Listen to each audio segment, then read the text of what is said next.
और आज की अहम खबर जिस पर लगातार हम बने हुए हैं, आपको बता दें कि तबाही का जायजा लेने के लिए प्रधानमंत्री नरेंद्र मोदी पहुंचे हैं। तूफान प्रभावित इलाकों का दौरा करने के लिए प्रधानमंत्री नरेंद्र मोदी पश्चिम बंगाल पहुंच चुके हैं। कोलकाता एयरपोर्ट पर मुख्यमंत्री ममता बनर्जी ने प्रधानमंत्री का स्वागत किया। ये तबाही की तस्वीरें आपकी टीवी स्क्रीन पर। दरअसल ममता बनर्जी की तरफ से प्रधानमंत्री नरेंद्र मोदी से अनुरोध किया गया था कि वो आए, जायजा लें और जिन इलाकों को ज्यादा नुकसान पहुंचा है उनकी मदद करें। एयरपोर्ट की तस्वीरें हम आपको दिखा रहे हैं। तकरीबन 3 महीने बाद प्रधानमंत्री नरेंद्र मोदी दिल्ली से बाहर निकले हैं, पश्चिम बंगाल का रुख किया है। तूफान ने तबाही मचाई। खुद पश्चिम बंगाल की मुख्यमंत्री ममता बनर्जी ने उनकी अगवानी की, जिसकी तस्वीरें एक बार टीवी स्क्रीन पर। और इसके बाद उड़ीसा का भी दौरा करेंगे। फिलहाल पश्चिम बंगाल में प्रधानमंत्री नरेंद्र मोदी मौजूद हैं। कितना नुकसान हुआ है तूफान की वजह से, इससे पहले न्यूज़ 24 ने आपको तस्वीरें दिखाई थी कि भारी नुकसान हुआ है, तूफान से तबाही मची है, राष्ट्रीय आपदा घोषित किया जाए, ये मांग की जा रही है। अब देखना होगा कि इस जायजे के बाद क्या बड़ा फैसला लिया जाता है। अम्फान तूफान से जुड़ी हुई इस वक्त की बड़ी खबर। एक तरफ प्रधानमंत्री नरेंद्र मोदी एयरपोर्ट पहुंचे, उनकी अगवानी हो रही है तमाम नेताओं से मिलते हुए, तो दूसरी तरफ तबाही के वो निशान, वो तस्वीरें हम आपको दिखा रहे हैं जिस तूफान ने बिल्डिंगों को उखाड़ दिया, पेड़ों को उखाड़ दिया और समुद्र का सीना चीरते हुए जब ये तूफान आगे बढ़ रहा था तो हर किसी की सांसें थमी हुई थी। फिलहाल राहत बचाव का कार्य लगातार जारी है, लेकिन इस बीच पश्चिम बंगाल की मुख्यमंत्री की तरफ से खास अपील की गई थी पीएम से कि वो आए और यहां का जायजा लें और सहायता पहुंचाएं।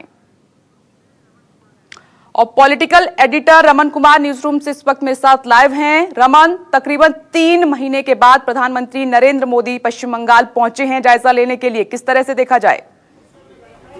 देखिए, पूरा देश कोरोना की मार से प्रभावित है और कहीं ना कहीं पश्चिम बंगाल में दोहरी मार देखने को मिली है। जबकि कोरोना की त्रासदी के साथ साथ इतना बड़ा और भारी तूफान पूरे पश्चिम बंगाल में आया हुआ है और उससे काफ़ी नुकसान भी हुआ है। 72 लोगों की जान जाने की खबर है और संपत्तियों का नुकसान काफ़ी ज़्यादा हुआ है। इसीलिए बिना वक्त गंवाए ममता बनर्जी ने कहा कि ये ऐसा मौका है कि इस त्रासदी को देखने के लिए प्रधानमंत्री नरेंद्र मोदी को खुद दौरा करना चाहिए। अमूमन केंद्रीय टीम भेजी जाती है, पहले वो आकलन करता है और उनके रिपोर्ट के आधार पर प्रधानमंत्री दौरा करते हैं। लेकिन पश्चिम बंगाल के मुख्यमंत्री के अनुरोध पर प्रधानमंत्री ने फौरन फैसला लिया कि जो लगातार सूचना आ रही है पश्चिम बंगाल से और उड़ीसा से, उन दोनों राज्यों का वो दौरा करेंगे। और 3 महीने के बाद, बिल्कुल सही कहा आपने कि 3 महीने के बाद नरेंद्र मोदी दिल्ली से बाहर का रुख कर रहे हैं और वो भी पश्चिम बंगाल और उड़ीसा में जो तूफान आया हुआ है उस तूफान प्रभावित इलाके का दौरा करने के बाद केंद्रीय क्या सहायता मिलनी चाहिए, क्या हम केंद्र की तरफ से मदद दे सकते हैं पश्चिम बंगाल और उड़ीसा को, इसका ऐलान भी वो करेंगे।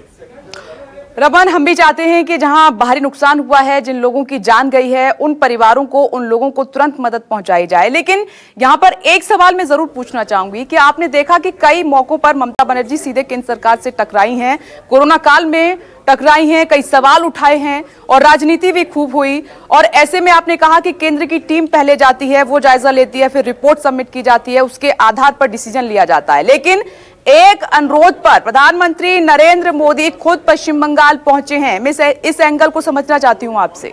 देखिए, बिल्कुल आपने सही कहा कि वीडियो कॉन्फ्रेंसिंग में कोरोना की मार से झेल रहे पूरे राज्यों के मुख्यमंत्रियों से जब वीडियो कॉन्फ्रेंसिंग प्रधानमंत्री की हुई, उसमें ममता बनर्जी ने कई बार सवाल उठाया कि केंद्र सरकार इस मुद्दे पर भी राजनीति कर रही है। उन्होंने गृह मंत्री अमित शाह के ऊपर सवाल उठाते हुए कहा था कि वो जब चिट्ठी भेजते हैं उससे पहले, राज्य पहुंचने से पहले वो चिट्ठी मीडिया को लीक कर दी जाती है और ऐसा लगता है कि कोरोना की त्रासदी से जो लोग ग्रस्त हैं उनके प्रति केंद्र सरकार संवेदनशील नहीं है। लेकिन अभी चूंकि प्रधानमंत्री नरेंद्र मोदी और ममता बनर्जी एक हेलीकॉप्टर में पूरी राहत का जायजा ले रहे हैं, लेकिन दूसरे हेलीकॉप्टर में बीजेपी के नेता भी हैं।